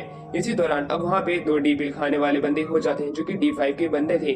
और उसी दौरान क्रेंस जो था वो वहाँ पे शार्क को मार देता है और उसकी सारी एनर्जी को अपने अंदर एब्जॉर्ब कर लेता है। उसके बाद वो पहले से ज्यादा ताकतवर बन जाता है। इसी वजह से रेज अब उसके ऊपर अटैक करने तो जाता है, पर उसके अटैक उसके ऊपर काम नहीं आते। रेज काफी ज्यादा हैरान था कि आखिरकार ये क्या हो रहा है, उसके अटैक इसके ऊपर काम क्यों नहीं आ रहे हैं। उसी दौरान अब श्रैंक जो था वो कहता है कि शायद से तुमने गलत बंदे को चुन लिया फाइट करने के लिए, तो मेरे ख्याल से मरने वाले हो। ये कहने के बाद में क्रेंस जो था वो उसके हर एक अटैक को डॉज बड़े आराम से कर लेता है। उसकी स्पीड काफी ज्यादा बढ़ गई थी, क्योंकि उसने श्रैंक की सारी पावर एब्जॉर्ब कर ली थी। अब रेस जमीन पे आ गिरा था। वहीं पे क्रेंस जो था उसे मारने के बाद M21 की तरफ बढ़ ही रहा था कि उसी दौरान राय की एंट्री हो जाती है। राय जैसे ही वहां पे आता है वो हर जगह अपने साथियों को इधर से उधर बढ़ा पाता है। वो काफी ज्यादा गुस्से में था, पर दूसरी तरफ क्रेंस को लग रहा था कि यही शायद से वो लड़का होगा जो कि इनका लास्ट मेंबर है। वो उसे मारने के लिए आगे जाता है, पर राय के सामने वो झुक जाता है। दूसरी तरफ पर्पल जो था वो भी फ्रैंक से फाइट कर रहा था। उसने फ्रैंक को कह दिया था कि तुम्हें मारने के बाद मैं राय को मारने के लिए जाऊंगा, जो कि तुम्हारा साथी है। ये सुन के फ्रैंक अपनी फुल पावर का इस्तेमाल करता है, तो दूसरी तरफ हमें सारा को दिखाया जाता है, जो कि अपने सोल वेपन से हैमर को मार देती है। वो बाहर आके देखती है कि वहाँ पे फ्रैंक जो है वो भी एक नोबल है, यानी कि इमोर्टल, जो कि पर्पल से फाइट कर रहा है। और वहीं पर्पल जो था वो अब उसके सामने कमजोर पड़ने लग जाता है, पर उसे उसी दौरान अपनी बहन की यादें आने लग जाती, जो कि उसने उसके साथ बिताई थी। इस वजह से उसके अटैक को डॉज कर लेता है और उसके मुंह पे गन पॉइंट कर देता है। उसका असर फ्रैंक पे भी होता है, उसके चेहरे पे स्क्रैच आ जाता है। तो दूसरी तरफ सारा जब तक उनके पास में जाती है वो देख पाती है कि जो पर्पल है वो जमीन पे लेटा हुआ है और फ्रैंक ने उसे हरा दिया है। वो ये देख के समझ जाती है कि एक नोबल है, तो दूसरी तरफ फ्रैंक भी समझ जाता है कि सारा एक नोबल हाउस की हेड है। ये कहने के बाद दोनों आपस में बात नहीं करते हैं, क्योंकि अभी पर्पल बोल रहा था। पर्पल कहता है कि तुम लोग मुझे तो मार दो, पर तुम शिन्मू को बचा लो। शिन्मू ने मेरी एक दिन जान बचाई थी जब मैं एक एले में था। तुम जल्द से बैकग्राउंड फैकल्टी के अंदर जाओ। ये बात सुन के वो वहीं के लिए निकल जाते हैं। तो दूसरी तरफ हमें दिखाया जाता है क्रेंस को। क्रेंस जो था वो राय पे अटैक करने के लिए जाता तो है, पर राय उसके हाथों को रोक लेता है। इस तरह की पावर उसके लिए हैरान कर देने वाली थी। अब उस पर स्लैशेस का इस्तेमाल भी करता है, पर उसका असर नहीं होता है। वो टाओ को कहता है कि तुम जल्दी से डी पिल खाओ और अपनी एनर्जी मुझे दे दो। टाओ अपने डीपीएल को हाथ में लेकर उसके पास में जाता है और जैसे ही वो उसकी गर्दन पकड़ के उसे हाथ में उठाता ही है कि टाओ जो था उसके हाथ से खुद को छुटवा के उसके ऊपर टेजर से अटैक कर देता है, उसे एक शॉक दे देता है। फ्रेंड्स गुस्से में उसकी गर्दन पकड़ता है, उतनी ही देर में राय टाइम को थोड़ा सा स्टॉप कर देता है, यानी कि उसके टाइम स्टॉप हो चुका है। अब वहाँ से इतनी देर में टाओ बच के निकल आता है जहाँ पे ईहान उसकी मदद करता है। राय ने उन्हें प्रोटेक्ट करने का वादा किया था, इसीलिए वो ब्लड मैनिपुलेट करने की टेक्निक का इस्तेमाल करता है और क्रैंस के ऊपर अटैक कर देता है। रिज ये देख के हैरान था, ये तो एक नोबल पावर है, इसके पास ये पावर कहाँ से आई। वो शॉक में था कि यहाँ पे राय भी एक नोबल है। वहीं दूसरी तरफ राय ने क्रैंस को एक ही बार में हरा दिया होता है। इस तरह की हार तो देख के क्रैंस भी हैरान था कि वो इसके सामने एक मिनट भी नहीं टिक पाया। अगले दिनों में दिखाया जाता है जहाँ पे पर्पल M21 दोनों जिंदा थे, उनके शरीर पे बैंडेजेस बंधी थी। तो दूसरी तरफ हमारा सीन शिफ्ट होकर राय की तरफ में आता है। राय की जो पावर थी उसने कुछ ज्यादा ही यूज कर ली थी, उसके मुंह से खून निकल रहा था। फ्रैंक वहाँ पे आता है। फ्रैंक को राय कहता है कि तुमने पिछले दिन पावर मुझसे बिना पूछे क्यों इस्तेमाल की, जिसके ऊपर फ्रैंक माफी मांगता है क्योंकि उसने एक ऐसी प्लेज ली थी कि वो अपनी फुल पावर का इस्तेमाल तभी इस्तेमाल करेगा जब मास्टर उसे इजाजत देंगे। पर इस बार उन्होंने उसका रूल तोड़ा है, इसलिए वो किसी भी तरह की पनिशमेंट के लिए तैयार होता है। पर उस चीज के लिए राय मना कर देता है क्योंकि अभी तक फ्रैंक उसके साथ रहता हुआ आया है और वो उसका एक अच्छा खासा दोस्त बन चुका है। अब उसके बीच में सर्वेंट वाला रिश्ता नहीं रहा। ये कहने के बाद वो डिनर के लिए जाते हैं। सभी लोग एक जगह बैठ के खाना खाते हैं जहाँ पे कि टाओ भी था। वहीं ये सब आपस में बातें करने लग जाते हैं। वहीं हमें M21 को दिखाया जाता है जो कि सोच रहा था क्या सच में मुझे इन लोगों से अलग हो जाना चाहिए। पर दूसरी तरफ अब हमें दिखाया जाता है कि राय वहाँ पे आता है जो कि M21 को उसकी फुल पोटेंशियल की पावर तक लेके जाता है। M21 को इस पावर की जरूरत थी क्योंकि अभी तक जितने भी विलन थे वो सभी से ताकतवर थे। दूसरी तरफ हमारा सीन शिफ्ट होता है जहाँ पे हमें दिखाया जाता है हैकर को और पर्पल को, जो कि दोनों बात कर रहे थे। उसी बीच हैकर एक सच रिवील करता है कि पर्पल की जो बहन है सिर्फ वो उसका एक भ्रम है जो कि यूनियन ने उसके दिमाग में डाला है, उसी की मदद से वो यूनियन के लिए काम करता रहे। ये बात जान के वो काफी ज्यादा दुखी था। तो दूसरी तरफ सीन शिफ्ट होता है जहाँ पे कि M21 के बारे में एक और हैकर चीज रिवील करता है कि उसके जितने भी साथी थे जो भी एक्सपेरिमेंट का हिस्सा थे उनकी सारी फाइल्स को मिटा दिया गया है, इसलिए उसके लिए नामुमकिन है उसके साथी को ढूंढना। इसलिए वहीं अब M21 जो होता है फ्रैंक से माफी मांगने लग जाता है जो कि उसकी पिछली जितनी भी गलती थी। पर राय जो था उसे माफ कर देता है। वहीं फ्रैंक जो था यहाँ पे दो लोगों को और नौकरी दे देता है जो कि थे पर्पल और हैकर। वहीं में शिन्वू को दिखाया जाता है जो कि अपने स्कूल के लिए जब आते हैं वहाँ पे हैकर, पर्पल और M21 को देख के हैरान थे। अब वो तीनों काफी ज्यादा फेमस थे यहाँ पे लड़कियों में क्योंकि वो काफी ज्यादा सुंदर दिखा करते हैं। अब ये चीज देखने के बाद में वो और भी ज्यादा हैरान हो जाते हैं जब राय वहाँ पे आता है कि उसी के पीछे वापस से लड़की सारी बावली हो जाती है। अब शिन्वू जो था वो कहने लग जाता है मुझे भी तो कोई पसंद है, अब मेरा क्या होगा इस दुनिया के अंदर। जिसपे ईहान उसे एक आइडिया देता है कि हमें ये सारी चीजें राय और बाकियों से पूछनी चाहिए क्योंकि वो काफी ज्यादा फेमस है। शिन्वू भी गुस्सा था कि आखिरकार यही लोग फेमस क्यों है, मैं भी तो ताकतवर हूँ, मुझे भी तो लड़कियां पसंद करनी चाहिए। जिसके ऊपर ईहान उससे पूछता है कि आखिरकार उसे कौन पसंद है, जिसपे वो सारा की तरफ देखता है। वो समझ जाता है कि हाँ इसे सारा ही पसंद है जो कि इसकी लीग से बाहर है, जो कि एक गोल्ड ब्यूटी है। वो राय से पूछता है कि वो लड़कियों में इतना फेमस क्यों है, पर उनमें से कोई भी उसे नहीं बता सकता था क्योंकि पहले से ही ये तीनों गॉड गिफ्टेड थे और राय तो पहले से ही गॉड गिफ्टेड था। ईहान उन सभी से टेक्निक पूछने लग जाता है कि लड़कियों को हम कैसे पटा सकते हैं, जिसमें वो शुरुआत में तो मना करते हैं पर बाद में वो सारे लोग आपस में एक जगह बैठते हैं, थोड़ी बहुत राय करते हैं कि आखिरकार वो शिन्वू की किस तरीके से मदद कर सकते हैं। पर राय की बात से हर कोई हैरान था कि राय चाहता है कि ये लोग उसकी मदद करें। राय ने कभी भी उन लोगों की मदद नहीं मांगी है पर इस बार मांगी है तो उन्हें मदद करनी ही पड़ेगी। अब वहीं हमें फ्रैंक को दिखाया जाता है। फ्रैंक के पास में वो सभी लोग वापस से आते हैं क्योंकि फ्रैंक भी दिखने में बहुत ही ज्यादा सुंदर है। उसके भी जवानी में काफी सारी गर्लफ्रेंड्स रही होगी पर उन्हें क्या पता था ये तो सिग्मा मेल है, इसकी आज तक कोई भी गर्लफ्रेंड नहीं है, ये पहले से ही गॉड गिफ्टेड है, इसी वजह से इसके पास बस लड़कियां मंडराती रहती हैं, इससे बात करने का तरीका नहीं है। पर तभी वो एक अच्छा आइडिया देता है कि शायद से शिन्वू को उसके लिए एक अच्छा सा लेटर लिखना चाहिए जिसमें अपनी प्यार भरी बातें लिख सकता है। वो रिज के पास जाता है। रिज के साथ वो हमेशा रहती है तो रिज को उसकी फेवरेट चीजें पता होंगी, पर रिज उन्हें बताने से मना कर देता है क्योंकि M21 उसके साथ था और M21 से उसकी जमती नहीं थी। उन दोनों के बीच में वहीं पे लड़ाई होने लग जाती है। इसी बीच वो रिज के जितने भी बातें थे उन सभी को छोड़ देते हैं पर राय बीच में आकर रिज को मना लेता है। अब वो सारे लोग लाइब्रेरी के अंदर आते हैं, एक लेटर लिखने में शिन्वू की मदद करने लग जाते हैं। शिन्वू को लेटर फॉर्मल तरीके से लिखना नहीं आ रहा होता है, वो काफी सारी गड़बड़ी कर रहा था, इसलिए वो उसको वहीं पे मोड़ के वहीं फेंक देता है और वो जहाँ पे वो फेंकता है उस जगह पे राय पहले से ही था। अब हमारा सीन यहाँ से शिफ्ट होता है। अब हमें एक बास्केटबॉल कोर्ट में दिखाया जाता है जहाँ पे वो सभी लोग बास्केटबॉल खेल रहे थे क्योंकि खेलते खेलते शायद से वो सारा को इम्प्रेस कर सकता है अपनी टेक्निक से।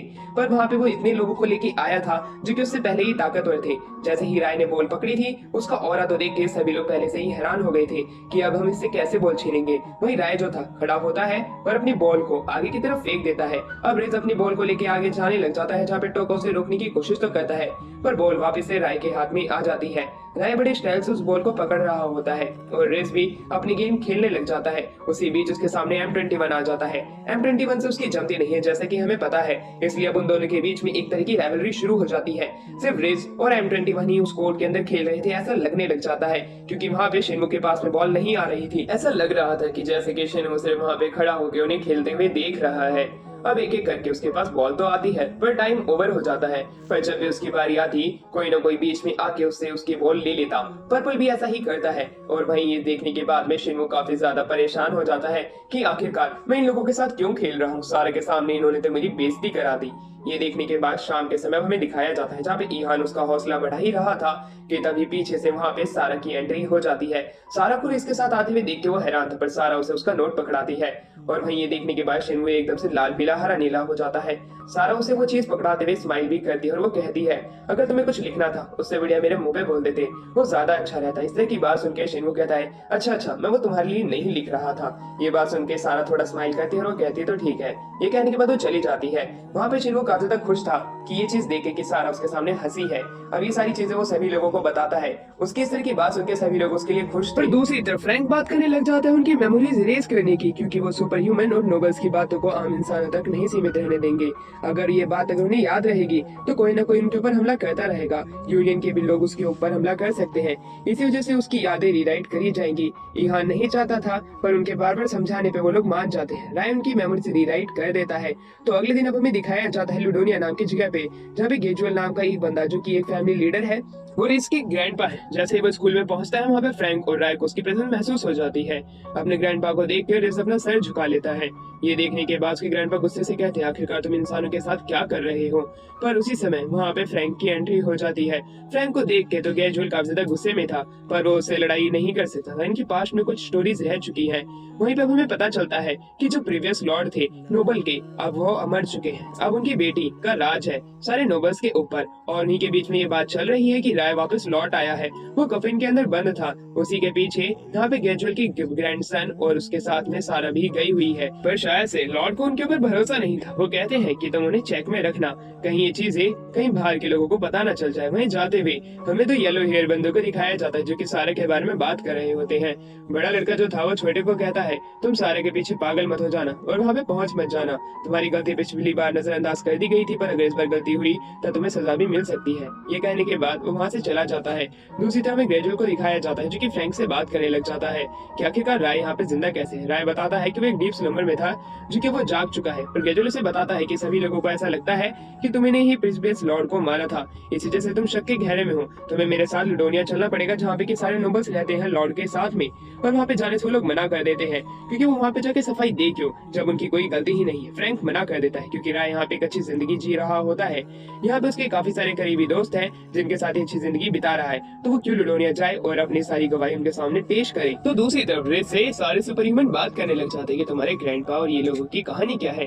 जिस पर रेस बताता है कि सारा और मेरे ग्रैंडपा फैमिलीज के हेड है। ये कुछ 5-6 फैमिलीज के हेड है जो कि लॉर्ड के अंडर में काम करते हैं। ये काफी ज्यादा ताकतवर है। सारे फैमिली हेड्स के अंदर से ग्रेजुअली है जो कि अभी तक सबसे ज्यादा पुराना पर्सन रह चुका है लॉर्ड की अंडरशिप में।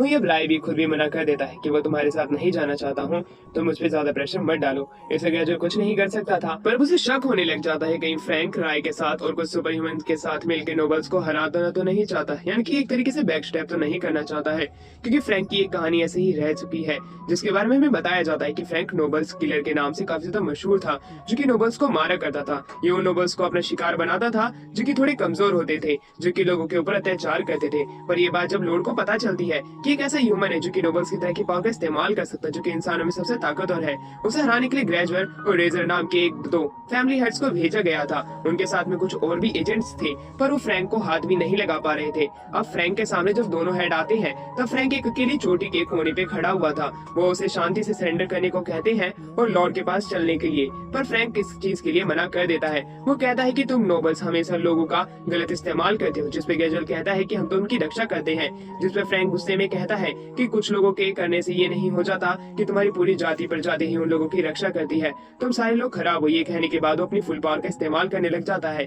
जब फैमिली हेड अपने सोल वेपन का इस्तेमाल करते हैं, वो भी अपने सोल वेपन का इस्तेमाल करता है। ऊपर से गिरने वाली पर्पल लाइटिंग जितनी भी होती है वो एक तरीके के ब्लैक स्पीयर में बदल जाती है, जिसकी मदद से उसकी पावर काफी गुना और भी बढ़ जाती है। पर वेपन की ज्यादा पावर उसका यूज करने से उसे लैशर भी काफी ज्यादा मिलने लग जाता है। उसकी जो पूरी बॉडी होती है वो उस ब्लैक स्पीयर की वजह से करप्ट होने लग जाती है। उसी के बीच में रेजर भी चपेट में आ जाता है और वहीं पे ग्रेजुअल भी अपनी पावर का इस्तेमाल करता है। अभी फाइट 2 वर्सेस 1 हो गई थी, पर एक बहुत बड़े ब्लास्ट की वजह से फ्रैंक बच के निकल जाता है, पर उसके पीछे छूटे हुए खून के जो धब्बे होते हैं उसके निशान से रेजर उसका पीछा करने लग जाता है। जहाँ पे कि हमें फ्रैंक को दिखाया जाता है जो कि हवेली में घूम रहा होता है।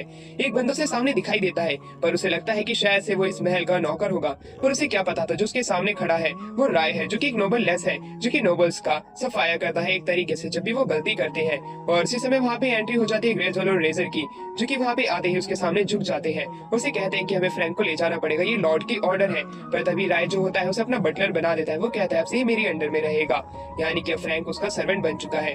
उसके साथ काफी समय बीत जाते हैं, पूरे 5 साल बीत चुके थे, जहाँ पे ग्रेजुअल कहता है कि शायद से अब आपको लॉर्ड के पास जाना चाहिए फ्रैंक को लेकर। ल्यूकोडोनिया के जितने भी लोग थे उन्हें हीन भावना से देखने लग जाते हैं, पर लॉर्ड तो उसकी तारीफ करने लग जाते हैं कि तुम इंसानों में सबसे ज्यादा ताकतवर हो, क्यों ना तुम राय के साथ एक ब्लड कॉन्ट्रैक्ट बना लो, उसकी मदद से तुम भी उसके साथ ही जियोगे और उसी के साथ में मरोगे।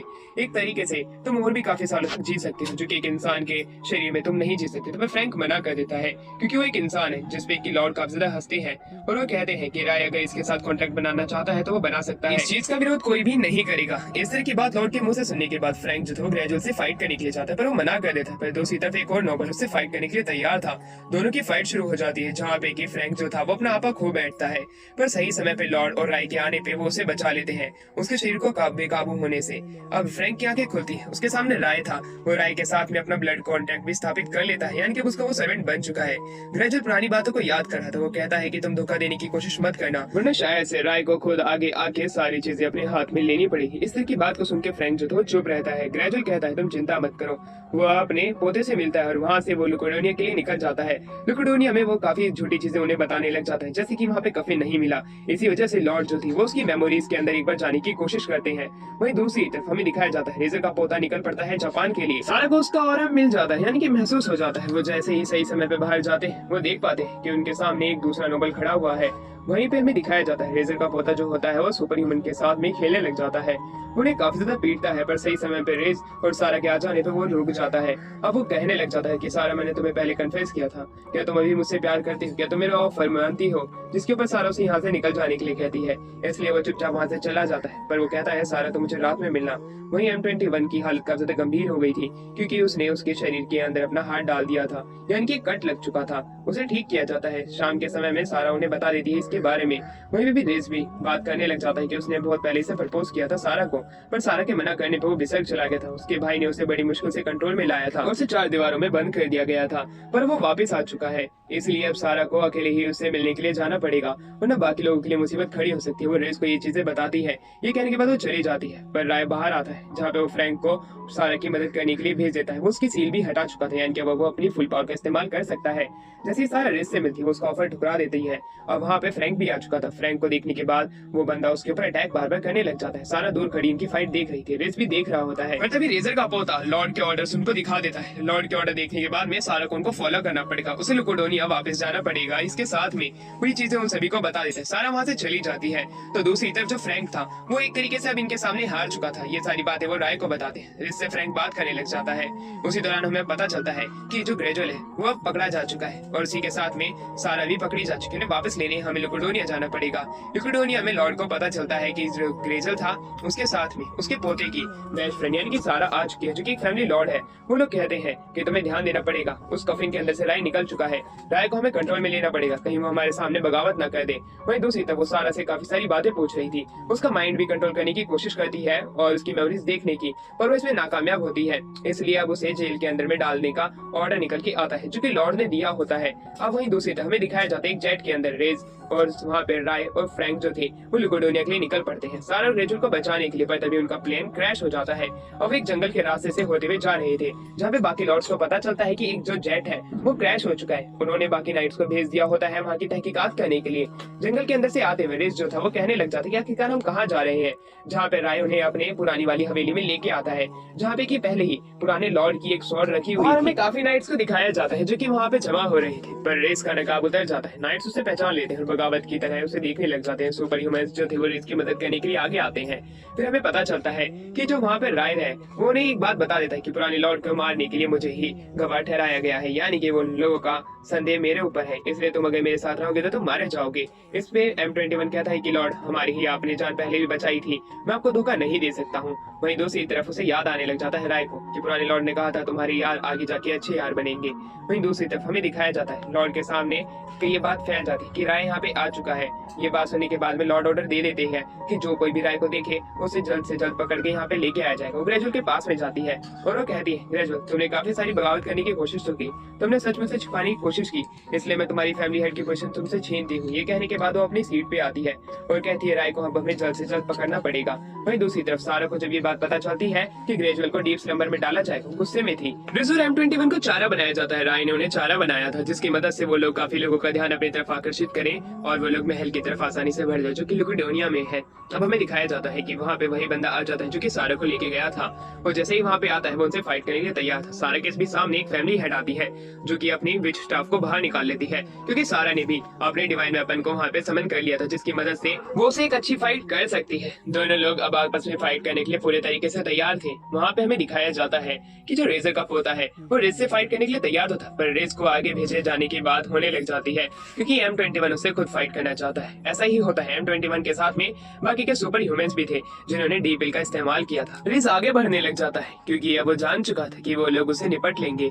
वहीं दूसरी तरफ हमें दिखाया जाता है M21 जो था वो रेजर के पोते से बिल्कुल भी फाइट नहीं कर पा रहा था। राय और फ्रैंक भी दूर से देख रहे होते हैं। अब हमें दिखाया जाता है सारा को, सारा अपने सोल वेपन से वहाँ पे एक फैमिली हेड को हराने की अपनी पूरी कोशिश कर रही थी पर उसकी कोशिश नाकामयाब कोशिश थी। अब हमें दूसरी तरफ रेजर के और भी पोतों को दिखाया जाता है जो कि रेस के रास्ते में आ चुके थे।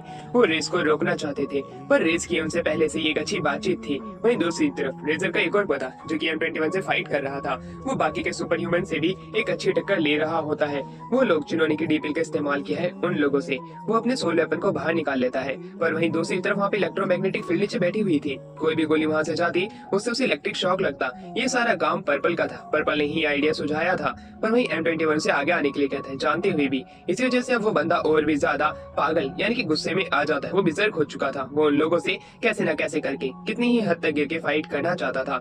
दूर खड़ा राय ये देख लेता है, वो फ्रैंक को आगे जाने के लिए कहता है उन लोगों को बचाने के लिए। अब हमें रेस को दिखाया जाता है जो कि रेजर के सबसे बड़े पोते के सामने खड़ा था। वहीं पे वो कहने लग जाता है कि अगर तुम हमारे साथ चल लेते तो तुम्हें बस लुकोडोनिया में ही खड़ा रहना पड़ेगा, वैसे भी अब तुम फैमिली हेड बनने वाले हो, तुम्हारे पहले ही दादा को उन लोगों ने बंदी बना लिया है। उसकी इस तरह की बात को सुनकर रेस काफी ज्यादा गुस्से में था। वो कहने लग जाता है तुम मेरे रास्ते से हट जाओ वरना हमारी जो दोस्ती है वो बिल्कुल मिट्टी में मिल जाएगी। और उसकी बात सुने बगैर दोनों की फाइट शुरू हो जाती है जहाँ पे कि रेजर का जो सबसे बड़ा पोता था वो अपने अटैक को कम से कम इस्तेमाल करने की कोशिश करता है। तो दूसरी तरफ M21 के पास में जो रेजर का सबसे छोटा पोता था वो M21 को काफी ज्यादा चोट पहुंचाने लग जाता है। सारे सुपर ह्यूमन ये होता हुआ देख रहे थे, वो उसके सामने कुछ भी नहीं थे क्योंकि वो एक प्योर ब्लड है नोबल्स का, इस वजह से वो ताकतवर है। जैसे ही वो टोका को मारने के लिए जाता है M21 उसका पाँव पकड़ लेता है। ये देखने के बाद में उसका दिमाग वापस से हिल जाता है, वो काफी ज्यादा गुस्से में था। पर तभी वहाँ पे उसका बड़ा भाई आ जाता है जो कि मिडिल चिल्ड्रन था। तो दूसरी तरफ फ्रैंक भी वहाँ पे आ चुका था। फ्रैंक को देखने के बाद वो लोग कहते हैं कि मुझे बाकी लोगों से ज्यादा ताकतवर लग रहा है। उसकी बात को फ्रैंक जो था अनसुना कह देता है। फ्रैंक एक अलग ही औरत था, उसका एटीट्यूड था। सामने खड़ा हुआ बंदा जो कि अब वहाँ पे फैमिली हेड बन चुका है वो अपने सोल वेपन को निकालता है। दूसरी तरफ इस बार के करंट लॉर्ड को हमें दिखाया जाता है जो कि प्रीवियस लॉर्ड के पास जाते हैं और कहते हैं आपकी मौत जिसने भी ली है मैं उसका बदला जरूर लेके रहूंगी। वो अपने बाकी सर्वेंट्स को भी उससे फाइट करने के लिए भेज देती है राय से। तो दूसरी तरफ हमें दिखाया जाता है फ्रैंक से जो फैमिली हेड करंट का रेजर की फैमिली का हेड जो फाइट कर रहा था वो उसके सामने कमजोर पड़ता हुआ दिखाई दे रहा था। फ्रैंक अपनी फुल पावर का इस्तेमाल किए बगैर ही एक अच्छी टक्कर वहाँ पे उन्हें दे रहा था। पर हमें दिखाया जाता है रेजर का सबसे छोटा पोता स्नीक अटैक उनके साथियों पे करता है, इसी से फ्रैंक उसे रोकने के लिए आगे आता है। इसलिए रेजर का सबसे बड़ा जो पोता था वो खुद को इंजर्ड कर लेता है एक बराबरी टक्कर रखने के लिए। रेस भी बेहोश हो चुका था था अपनी फाइट से, इसलिए वहाँ पे जो उसे फाइट कर रहा था वो उसे संभालता है, उसे सुरक्षित रखता है। तो दूसरी तरफ ग्रेजुअल जो था वो सारा के साथ में था। वहाँ पे वो दोनों घुटने झुका के बैठे हुए थे, जहाँ पे कि लॉर्ड उनकी बेइज्जती करने लग जाती कि उसने राय के साथ मिलने की कोशिश की, जिसने कि प्रीवियस लॉर्ड को धोखा दिया था।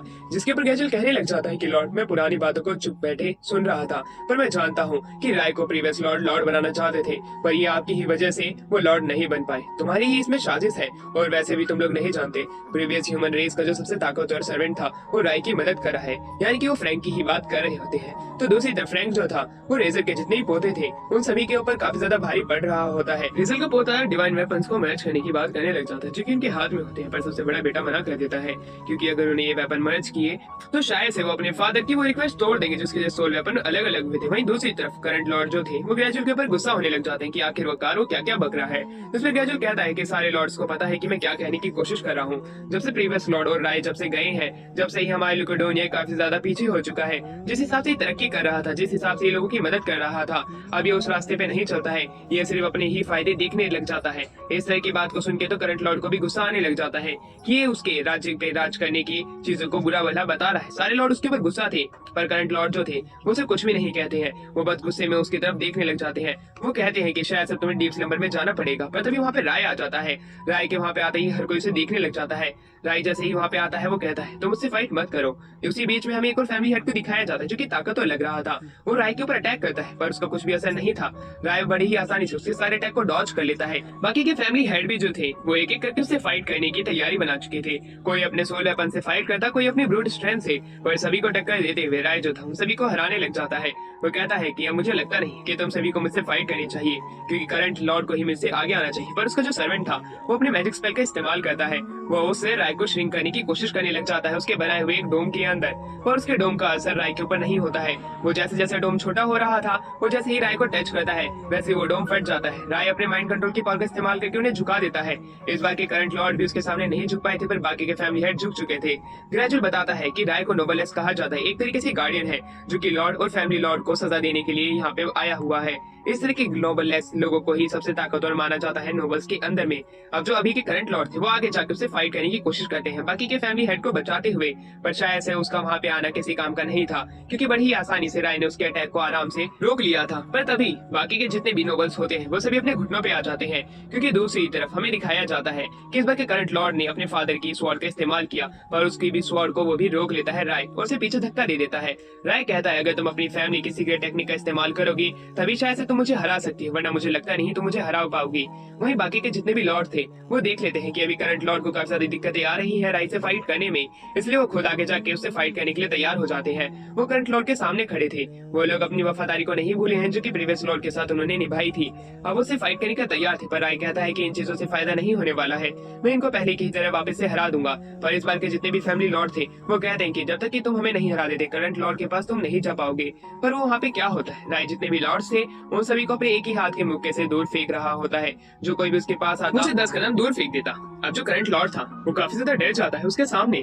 राय कहता है तुम अपनी टेक्निक का इस्तेमाल करो वरना तुम मारे जाओगे। वो अपनी ब्लड मैनिपुलेशन टेक्निक का इस्तेमाल करता है, आसपास जितना भी खून था वो उसे एयर के अंदर फैला देता है, और उसी की मदद से जो करंट का सिटी लॉर्ड था वो भी अपनी फुल पावर का इस्तेमाल कर पाता है। अब दोनों की पावर जब आपस में टकराती है तब एक बहुत बड़ा ब्लास्ट होता है। उसी बीच में करंट लॉर्ड बेहोश हो जाते हैं। राय भी बेहोश हो चुका था।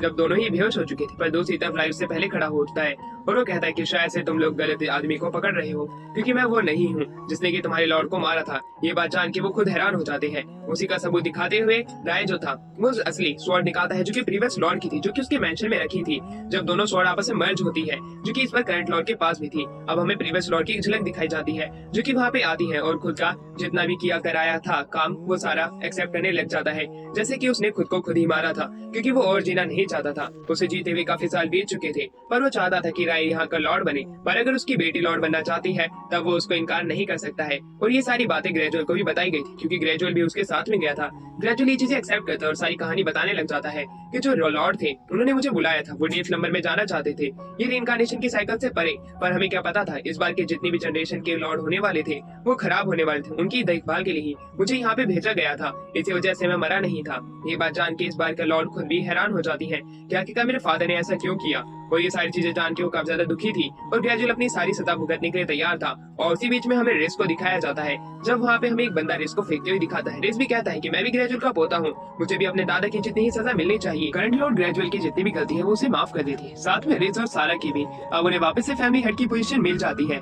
अब वहीं दूसरी तरफ अब हमारा सीन शिफ्ट होता है, जहाँ पे कि हमें ग्रेजुअल को दिखाया जाता है जो कि सारा से माफी मांगने लग जाता है क्योंकि उसकी वजह से उसको आना पड़ा। वहीं दूसरी तरफ करंट लॉर्ड भी उससे माफी मांगने लग जाते हैं ग्रेजुअल से, क्योंकि उसके फादर ने उसके ऊपर भरोसा किया था और शायद से वही उसे फैमिली हेड से हटाना चाहती थी। वहीं उसके फादर वहां से चले जाते हैं उसे एक स्वॉर्ड देते हुए जो कि उनकी थी। वहीं दूसरी तरफ राय जो था वो वहां पे उससे भी माफी मांगने लग जाती है, इस बार की करंट लॉर्ड वो कहती कि शायद से मेरी ही गलती थी। अब वहीं M21 और बाकी के लोग तैयार हो जाते हैं यहाँ से निकलने के लिए। अब हमारा सीन शिफ्ट होता है जहाँ पे कि अब हमें दिखाया जाता है बाहर, जहाँ पे कि करंट लॉर्ड जो थे वो वहाँ पे आते हैं, राय से माफी मांगने लग जाते हैं क्योंकि जितनी भी मेरी प्रीवियस गलती थी उसकी वजह से शायद से तुम्हें जाना पड़ा।